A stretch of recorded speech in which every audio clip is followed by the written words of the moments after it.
Welcome to the final developer diary for F1 2010.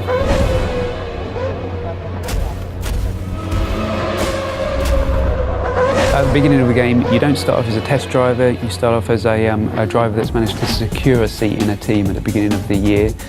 You know, in the real world, before you go to a track, before you start the season, you're fully aware with your team what the expectations are.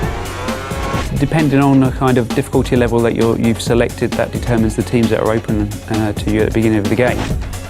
You always, as a driver, want to be beating your teammate. That really elevates you in the team. It also alerts the other teams to your ability. The garage is a key location in the game.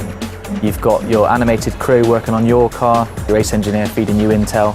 You've actually been lucky enough to have real race engineers get into the motion capture suits and really just perform the tasks that they do day to day. And it really is a great sensation when you come in there and you see your whole team around you and you really feel a part of that atmosphere. When you talk to teams and you talk to drivers, they don't actually do the level of car setup work you would normally see in a racing game. You're not going there with the wrong gear ratios, with the wrong aero for that circuit. It's up to the driver to just finally tweak the car to your style, not to make drastic changes.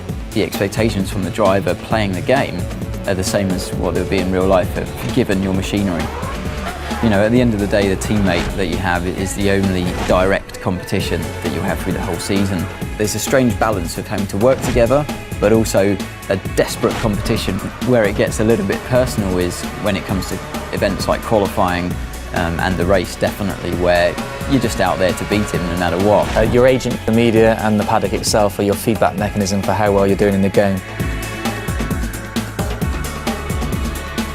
The paddock themselves vary location to location. We've got Night Paddock in Singapore, Melbourne's built in a park, and you're going to see the key buildings. So the paddock's going to get busier, more press there, more pit girls hanging around, more rival drivers interested in you, the better you do on the track. We've got two different types of media in the game. You've got the impromptu media and you've got the press conference. When you speak to their characters in the press conference, it's usually about your race weekend performances. They're not so sensationalist.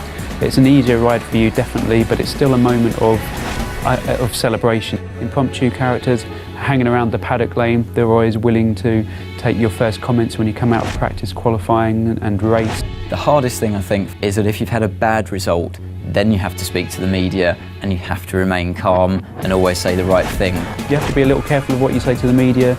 Sometimes you'll say things in the heat of the moment. You're the only one that you can blame at the end of the day if you slip and open your mouth and say something you shouldn't have. When you finished on the podium, it's 1, 2, 3. You can tell the press conference characters all about the race weekend.